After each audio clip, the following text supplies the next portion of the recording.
Jadi bagaimana tentang memahami nilai-nilai keluhuran Nusantara dan Buddhisme. Oke. Ya. Tapi dari kacamata sisi seniman. Belum pernah ada ya. Justru itu menarik ya gitu ya. Bagaimana seni dan ketuhanan itu bisa sinkron. Menurut Mas Gali bisa. Apa yang terlintas di benak kita apabila mendengar kata hutan? Sunyi, rimbun, sendiri, dan jauh. Namun bagaimana kalau hutan yang dimaksud hanya berjarak 15 menit dari pusat kota Solo? Yes, Taman Hutan Lemah Putih sebagai tempat menyepi dari keramaian menyediakan berbagai sarana untuk kita menyelami diri sendiri. Salah satunya adalah Amerta Sound, meditasi dengan menggunakan objek alat musik. Lalu apalagi fasilitas yang ada di sini? Dan mengapa tempat ini menjadi tujuan wajib bagi orang asing yang datang ke Solo? Saksikan obrolan Bedante dengan Gali Nagaseno sebagai CEO dari Taman Hutan Lemah Putih hanya di Bedante Show, Be Fun, Be Cuan, Be Inspired. Hai sahabat Bedante, welcome to Bedante Show. Di sini kamu bisa denger real story tentang profesi, bisnis, dan hobi. Pastinya kamu bakal dapat banyak ide, insight, dan kesempatan dari sharing para inspiring people. So enjoy, Bedante, be fun, be cuan, be inspired. Jangan lupa subscribe.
Sahabat Bedante, pernah dengar namanya Taman Hutan Lemah Putih? Ini seperti hutan, tapi ternyata nggak jauh dari kota Solo. Itu sekitar, mungkin tadi berkendara sekitar 20 menitan. Dan sampailah di Taman Hutan Lemah Putih. Nah, bersama saya adalah CEO dari Taman Hutan Lemah Putih, Mas Gali. Halo, Mas Gali Nagaseno ya? Iya, Iya. Gali Nagaseno. Terima kasih banyak loh Mas dapat kesempatan ke sini. Terima kasih sama-sama. Terima kasih sudah datang ke hutan kita di Taman Hutan Lemah Putih di Plesungan, dan memang betul sangat dekat sekali dengan pusat kota. Iya. Ya. Bayangannya soalnya kan kalau dalam taman tuh mesti jauh, kita mengendara sekitar mungkin 2 jam 3 jam dan mungkin jalan kaki lagi gitu ya. Tapi di sini tuh asri dan hanya sekitar 20 menit dari pusat kota Solo langsung sampai, dan memang ini lokasinya luar biasa banget. Nah, Masih seru deh. Mau ikutan syuting. Oke. Nah, Mas Galih, Ya, apa yang menginspirasi untuk membangun ini semua? yang menginspirasi itu ini kan dulu berdiri tahun 85, didirikan oleh almarhum bapak saya, Oke. Suprapto Suryo Darmo. Kala itu, sorry ya. Nggak apa-apa. Syuting bertiga kita. Iya. Waktu itu didirikan untuk hadiah untuk almarhum ibu saya. Oke. Namanya kan Siti. Oke. Siti itu kalau di Jawa itu kan ya tanah atau lemah. Oh, Jadi lemah putih, taman hutan lemah. Dulu namanya Padepokan Lemah Putih. dulunya. Iya. Kala itu ini adalah sekolah atau padepokan untuk belajar tentang gerak amerta atau joget amerta. Murid-muridnya dulu dari luar negeri, dari beberapa benua, mereka berbondong-bondong datang untuk mempelajari tentang meditasi gerak. Oke. Meditasi gerak berdasarkan kehidupan keseharian, karena kita juga belajar duduk, posturnya, kemudian belajar berjalan, dan apakah kita berjalan itu ada tujuan atau tidak. Dan kita semua latihan-latihan, jadi meditasi dan latihan menyadari tentang diri sendiri. Nah, itu berlangsung sampai 2019.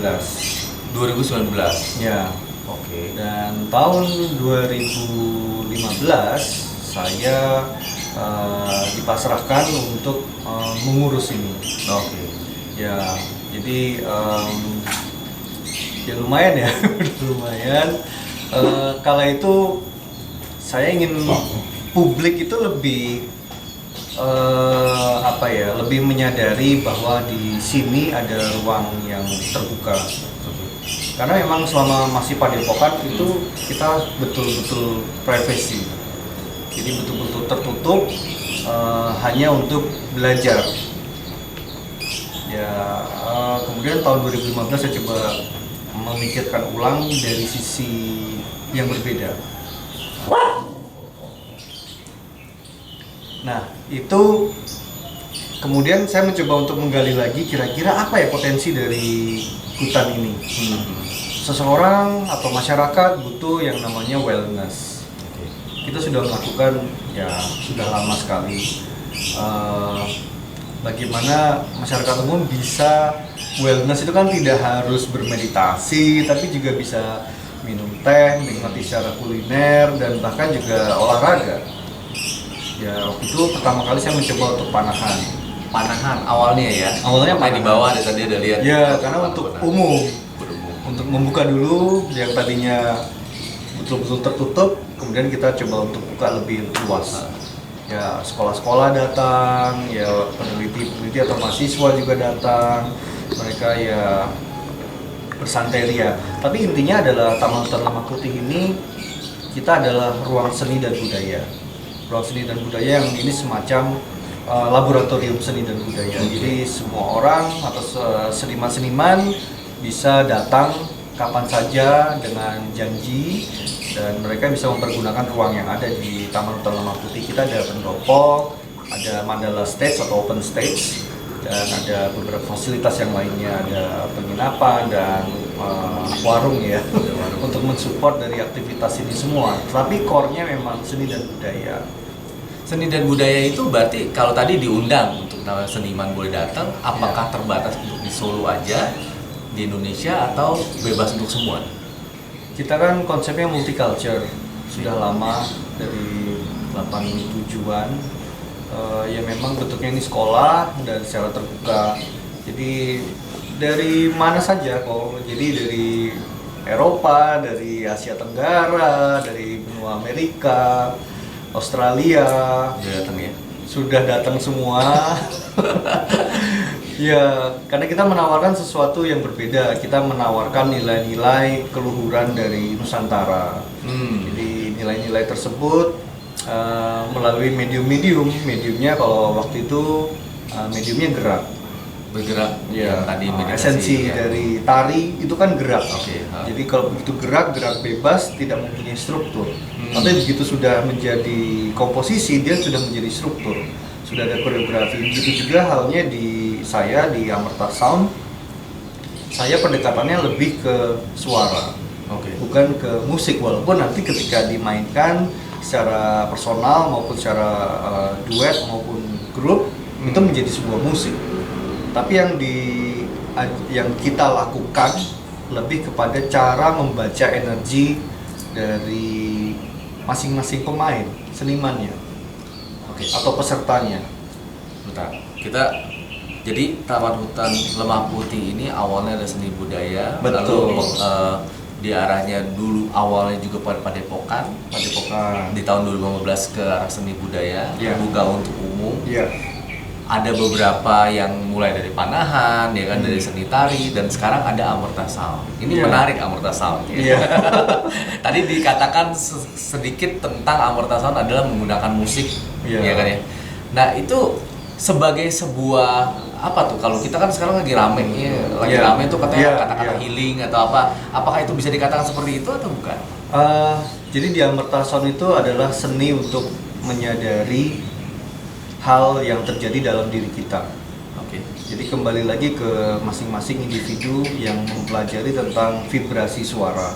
Dalam vibrasi kan ada frekuensi, dan frekuensi itu semua individu pasti mempunyai frekuensinya yang berbeda-beda. Misalnya Kodani ada frekuensinya sekian hertz. Misalnya. Bisa ketahuan begitu? Ya, itu kita latihan. Oh, kita Dan lihat ke itu diri juga ya. kita merasakan juga diri kita tuh yang kita butuhkan itu seperti apa sih gitu, ya kan? Dan apa yang terjadi di dalam tubuh kita. Dan di Amerta Sound melalui frekuensi, energi dan vibrasi dari suara, kita belajar bagaimana mentuning setiap cakra yang ada dalam tubuh kita melalui medium getaran suara. Nah, Amerta Sound itu ya seni mempelajari suara, getaran, dan energi yang ada dalam diri kita, yang ada dalam sekitar kita dan semesta, dan juga manusia dan non manusia.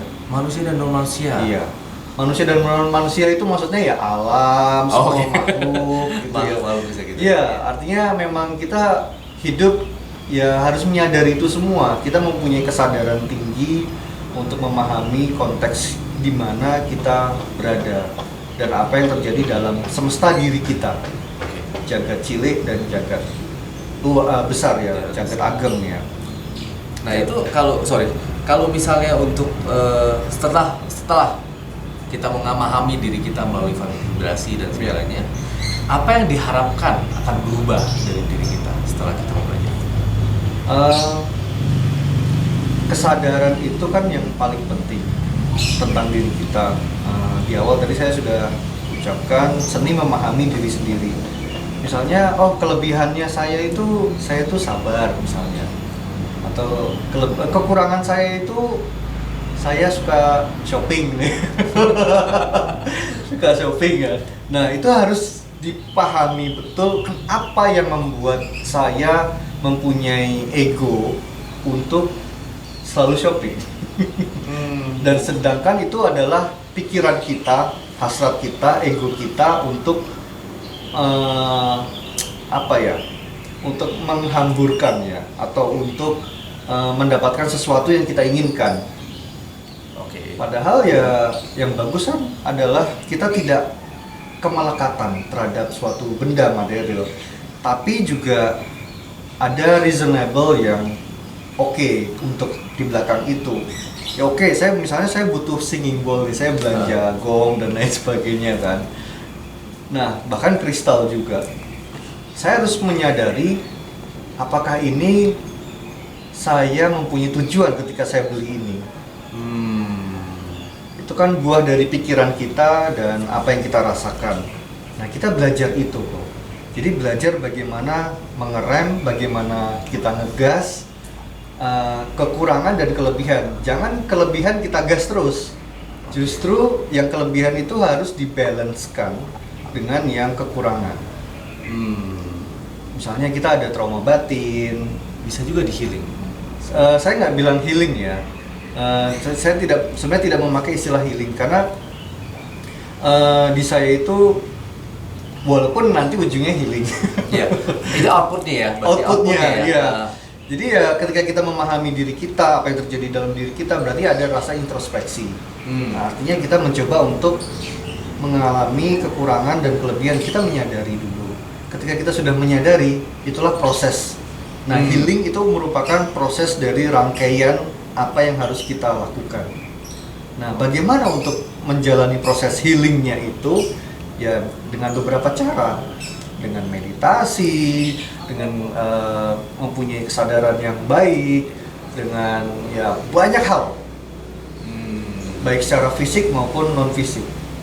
Oke, berarti dengan kata lain, misalnya kalau boleh saya buat sedikit pemahaman buat diri saya sendiri bahwa Amarta Sound itu seperti membuka pintu buat kita melihat kepada diri kita sendiri. Betul. Seperti apa yang kekurangan kita, kelebihan kita, apa Iya. yang bad habit, good habits, Betul. mau diperbanyakkah, mau diremkah. Berarti itu Betul. semua bisa dengan proses yang tadi dikatakan adalah tetap kita sendiri yang melakukan ya. Ya, dengan latihan. Dengan latihan ya. Iya. Jadi memberhentikan bad habit pun juga tetap kita yang menyadari dan kita yang memberhentikan gitu ya. Iya. Makanya itu nggak dibilang Amarta Sound adalah buat healing. Tapi Bukan. healing itu adalah diri sendiri, benar ya? Betul. Wah. Jadi yang menghealing itu bukan saya, Oke. tapi ya pesertanya masing-masing. Saya hanya membuka kesempatan, membuka jalan, membuka pintu.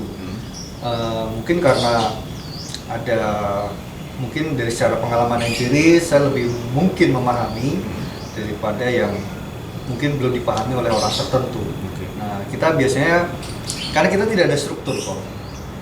Tidak ada struktur di dalam Amarta Sound ini, tidak ada struktur dalam memahami sebuah kesadaran.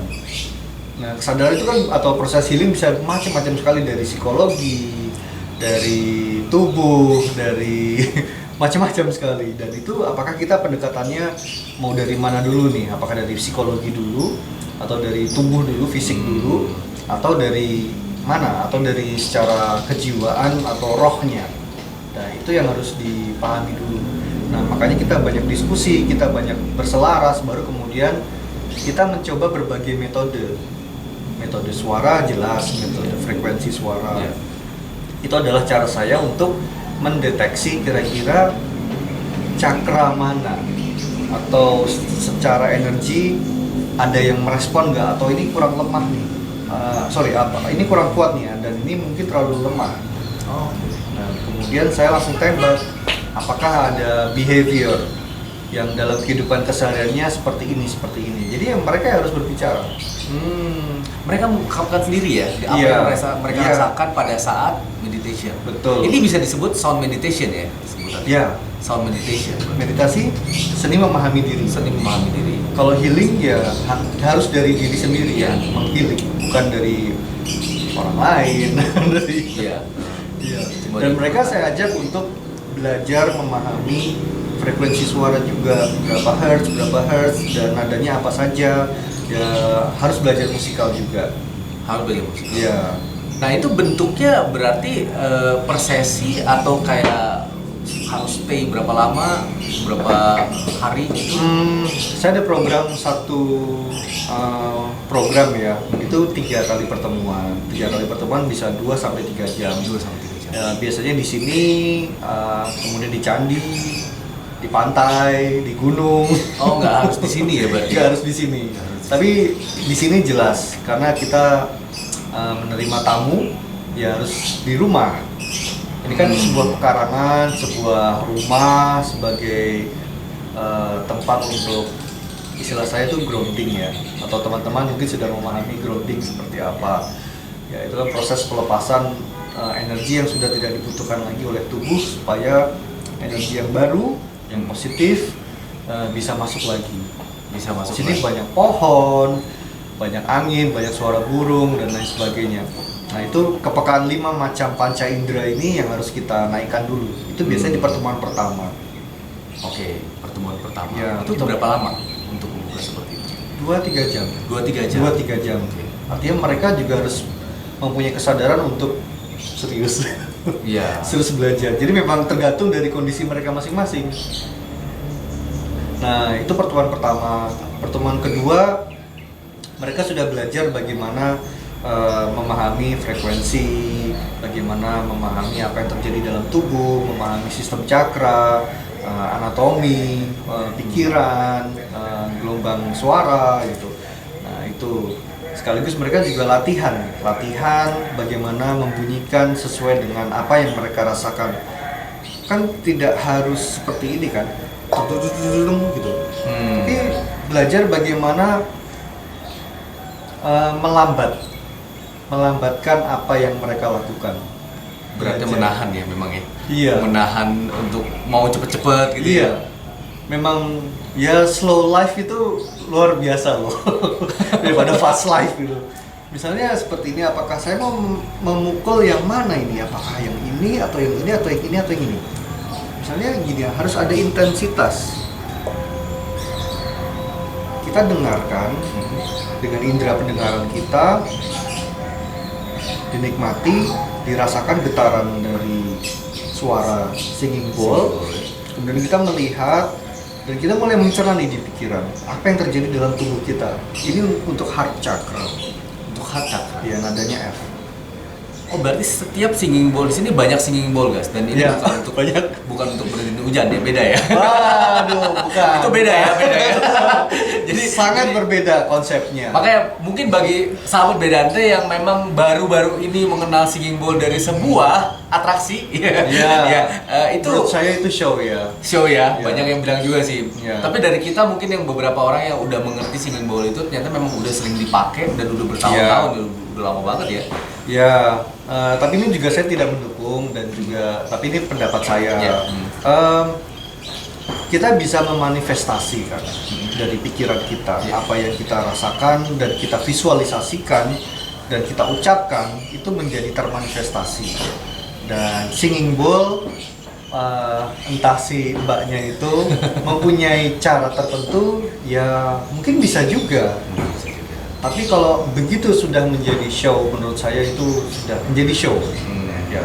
Sama halnya ketika saya show, ya saya main. Ini show ya, beda Ini ya. show. Nah, yang tadi kita lakukan ya, show ya. Ya, yang tadi kita lakukan ini show.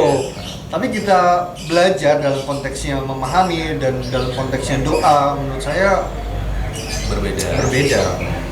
Seperti tadi Mas bilang katanya kalau yang ini adalah F. Nah ini banyak singing bowl, Iya. berarti nadanya beda-beda. Beda-beda. Yang paling ujung itu nada C. Yang paling besar ya berarti. Ya, yang paling besar. C. Ha? Itu nada C, itu untuk root chakra atau cakra dasar kita yang terletak di tulang ekor. Oh. Itu letaknya dari anxious, fear atau ketakutan, itu letaknya di situ. Oke. Ya, kemudian yang berikutnya adalah sacred, nadanya D.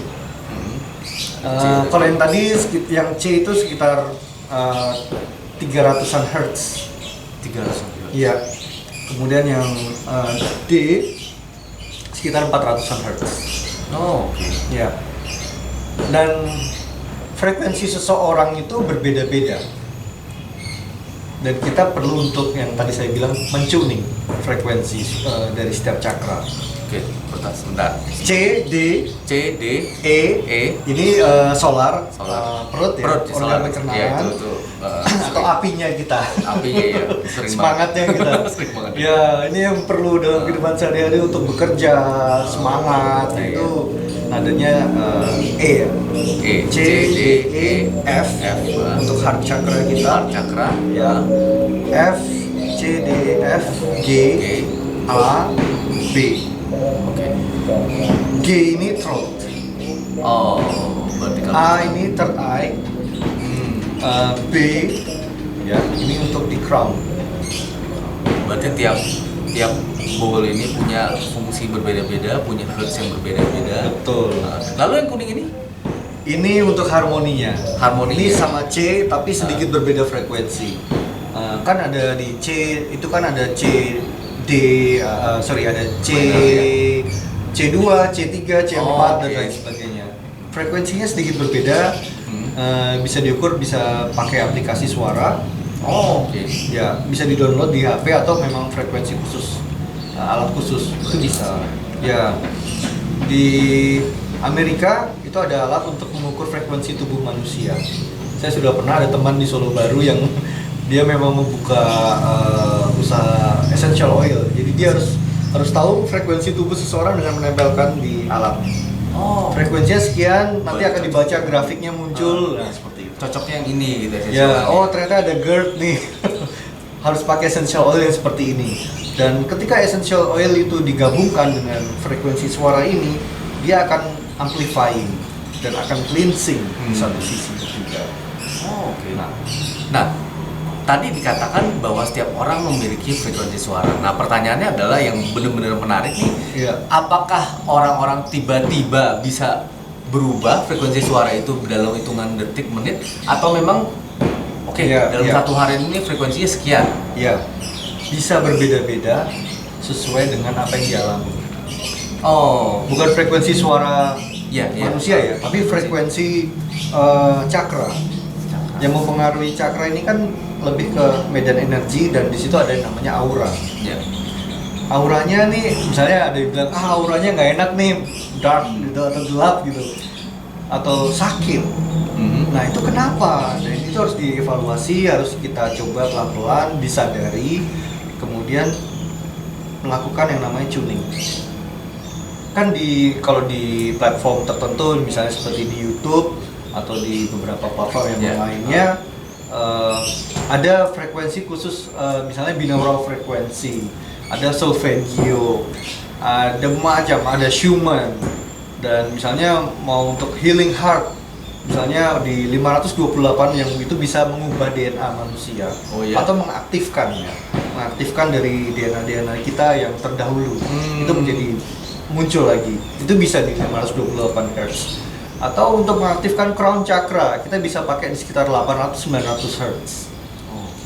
Tapi yang namanya gelombang elektronik, ada namanya electronic magnetic field yang kita rasakan, yang kita dengar melalui earphone atau headphone, bahkan hi-fi atau high fidelity sound, yang kita dengarkan dengan yang secara langsung itu berbeda, Oh, oke. jauh berbeda. Ada yang namanya IMF dan Iya. itu mereduksi dari frekuensi yang kita dengar.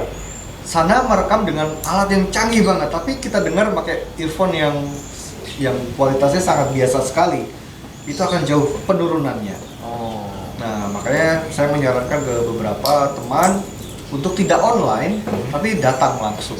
Datang langsung ke sini. Beda soalnya ya. Atau saya ke Jakarta, ke Oh. Bali. Oh, berarti Bandung. bisa ada kayak workshop untuk di daerah Iya. tertentu yang mereka Sering. ingin menyelenggarakan. Sering juga. Oh, Iya. pernah di luar negeri juga?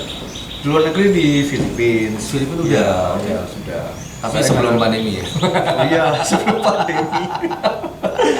Ya, dulu sebelum pandemi masuk saya diminta Pak Jokowi dengan timnya untuk berbicara tentang Borobudur.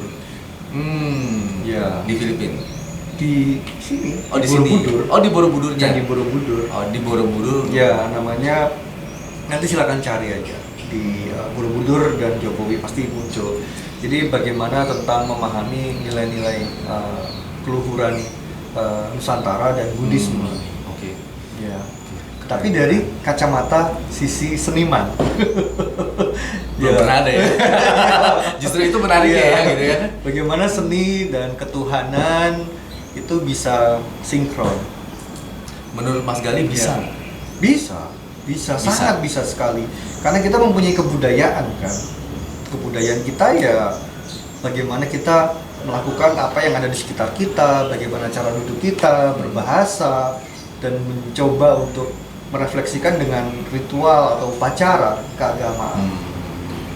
Ya. dengan menyelaraskan dengan seni yang ada gitu ya. Iya. Apapun itu seninya ya, mau Apapun seni tari, seninya. seni Iya. musik seperti Tari, ini. gitu ya. musik, visual, semuanya ada. Oh. Itu sudah dipakai dari zaman dulu kala. Mulai dari penyebaran agama dengan kesenian, mulai dengan pemberontakan lewat kesenian atau perlawanan ya. Perlawanan dari penjajahan itu melewati kesenian juga.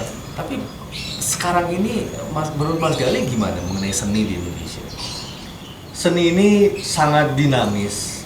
Kita bisa memvisualisasikan atau mengapresiasikan apa yang terjadi ya, di sekitar kita dan kita bisa mengekspresikan.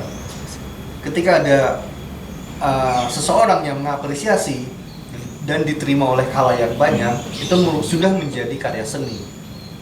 Sebuah karya seni. Iya. Misalnya saya membuat seperti ini, musik ya. Pendekatannya musik ya, bukan meditasi ya, sudah berbeda. Ya musik meditasi bisa. Tapi ini saya pendekatannya lebih ke komposisi, bagaimana merangkai setiap nada. Apa bedanya dengan piano dan lain sebagainya? Saya juga mempunyai nada, tapi saya merangkumnya, meramunya menjadi harmoni. Ketika sudah ditonton, sudah diakui masyarakat, itu menjadi sebuah karya seni. Ada nilai estetika, ada komposisi, ada mungkin artistik dan lain sebagainya. Menjadi sebuah show. Ya, sudah dibungkus, sudah demikian rupa, artistik, ya bergaya, ya. Iya. Itu baru yang dipertontonkan ya. Itu baru dipertontonkan, tapi ketika konteksnya untuk belajar, workshop, memahami diri sendiri melalui meditasi suara amerta, ya amerta itu kan yang mengalir semuanya. Dari bahasa sang sekerta, air kehidupan atau air keabadian. Sesuatu yang mengalir, artinya ya let it flow. Semeleh itu kan berserah diri terhadap diri sendiri, apa yang terjadi, dan berserah diri terhadap yang maha kuasa. Wah, ini filosofinya keren banget. Semeleh Ya, itu dari bahasa Jawa. Kita surrender, betul-betul surrender, berserah. Dan di setiap agama apapun ada berserah. Ya. Nah, Mas Gali, tadi kita kan baru ngomong yang pertama. Berarti yang hari kedua dan hari ketiga itu silakan ya. Lalu biar jangan cuma denger doang gitu ya. Tinggal datang aja ke sini. Betul. Bisa ikut workshopnya. Yes. Sebutannya workshop ya berarti ya. Workshop. Tapi kalau orang nggak punya waktu untuk berapa hari itu juga bisa dong datang misalnya dengan appointment gitu Bisa. ya. Bisa ya. Bahkan ya mereka nggak punya waktu, saya yang diundang ke Jakarta. Misalnya ke Jakarta atau ke Bali, ya mereka yang menyediakan semuanya. Oke. Berarti kalau visit sampai ke luar kota berarti memang mestinya satu harian juga bisa ya? Bisa. Nggak cuma 2 jam, 3 jam doang. Bisa. Ya, tapi memang saya memiliki kriteria tertentu untuk tempat workshop. Oke. Ya, harus ada paling tidak taman kecil. Oh, tetap di outdoor ya maunya ya? Indoor bisa, tapi tetap ada proses yang, kan ini proses ya. Healing itu kan proses, salah satu metode. Nah, metode saya itu adalah metode untuk grounding. Oh, tetap harus ke outdoor. Ya, pernah waktu itu, wah saya di apartemen di lantai 15. Bagaimana cara groundingnya? Saya ada mempunyai metode dengan menggunakan kristal, dengan mempergunakan biji-bijian. Oh, itu selain musik ya? Itu betul-betul ya sudah alternatif terakhir lah. Tetap masih preferably ya ada taman. Ada tambahannya, ya. Saya bisa bawa kristal, tapi lebih baik kristal itu bisa mempunyai personal ya, punya diri sendiri. Oke. Mas Gali, ini seru banget pembicaraannya. Jadi pengen ikutan gitu ya soal meditation. Tapi ada satu pertanyaan yang menarik nih, yang masih seru banget dan nempel banget di kita. Gimana? Satu kata tentang pandemi. Pandemi, ya. Pandemi ini saya juga mengalami. Pandemi ini sangat luar biasa dalam proses pembelajaran diri kita. Pembelajaran diri. Pembelajaran diri kita. Apa yang terjadi di dalam diri kita. Kita mempunyai banyak sekali hal yang bisa dipelajari. Misalnya dalam dunia bisnis, apakah saya mengalami kemajuan atau kerugian? Dalam dunia pengajaran, apakah saya mampu untuk belajar, memahami atau meningkatkan skill kita ketika kita di rumah? Ya. Kita bisa meningkatkan skill yang berbeda. Yang dulunya mungkin sport, tubuh kencang, dia bisa olahraga, di gym, sekarang sudah pandemi tidak bisa gym. Ada hal lain. Jadi memaksa kita mau tidak mau. Pilihannya dua sih, mau menerima, kita meningkatkan upskilling kita, atau kita udah give up di rumah aja, complaining. Marah-marah, kecewa, stres, ya kan? Biasanya dalam pandemi ini banyak yang ya berdasarkan pengalaman dan apa yang saya temui, mereka marah-marah dulu, kecewa dulu terhadap diri sendiri, dan mulai menyalahkan di sekitar kita. Entah keluarga, teman, bisnis, dan lain sebagainya. Tapi kembali lagi kan ke diri kita, yang rugi siapa? Diri kita juga. Nah, pilihannya mau tidak mau kita harus memahami yang namanya wellness. Harus menyadari pemahaman, kesadaran tentang diri kita. Oke, kalau tidak dipahami ya kita akan depresi, stres, mungkin lebih ke fisik, penyakit ya, penyakit fisik. Penyakit fisik kan juga dari pikiran. Dari energi kita yang down atau low vibration. Dan bagaimana meningkatkan vibrasi tubuh kita selama pandemi? Ya kita wellness, jernihkan pikiran, buang energi negatif kita. Itu saatnya ya. Ya bisa dengan macam-macam di rumah, tidak harus dengan suara. Ya kan, bisa relax. Ketika pikiran kita yang jernih, kita bisa atau mempunyai kemampuan untuk membuat keputusan yang bijaksana. Menurut saya seperti itu kok. Jadi pandemi ini memang sangat luar biasa, mengajarkan kita semua termasuk diri saya untuk berbuat sesuatu hal yang mungkin out of the box. Dan Artinya harus biasanya kreatif ya. cakra ini ya. Nah itu yang dia ya, dipakai root terus chakra. ya. Karena anxiety, stres semua di situ ya. Iya, kita harus releasing dulu, ya. lepaskan, baru kemudian naik ke atas. Ya kita cek dulu nih rootnya, kemudian misalnya heartnya, apakah kita ada trauma batin, ada sakit hati sama diri sendiri, apakah kita perlu memaafkan diri sendiri, perlu menerima diri sendiri, ataukah kita perlu menerima perlakuan yang kurang tidak enak dari orang lain. Ya kita memaafkan, kan? Maafkan diri sendiri dan memutuskan orang tersebut, maafkan ya, memutuskan talinya, tali energi cord-nya itu. Udah putus baru kita bisa belajar yang lain. Betul. Ya. Kita tingkatkan kesadaran kita terus naik nyampe crown. Baru kita bisa semeleh. Berserah. Keren banget semeleh. Dan Itu meaningful sekali ya. Betul. Jadi sahabat Bedante, buat Anda yang merasakan kemarin pandemi seperti apa, mungkin Sound Amerta adalah satu Amerta Sound ya. Amerta Sound adalah salah satu opsi yang bisa dipilih gitu ya. Bisa kontak langsung ke Mas Gali. Kalau ada waktu bisa ke sini, ke Solo ya kan. Atau orang Solo malah yang deket-deket sini, ayo cuma sekitar 20 menit Ya. Mampir ke sini, Dekat belajar kok. langsung. Ke Taman Hutan Lemah Putih ya. Iya. 10-20 menit 20 tergantung. menit lah, 20 menit kalau dari Solo baru, 10 Ya. menit dari Ya. Solo langsung ya. Betul. Tadi ya. Keren banget.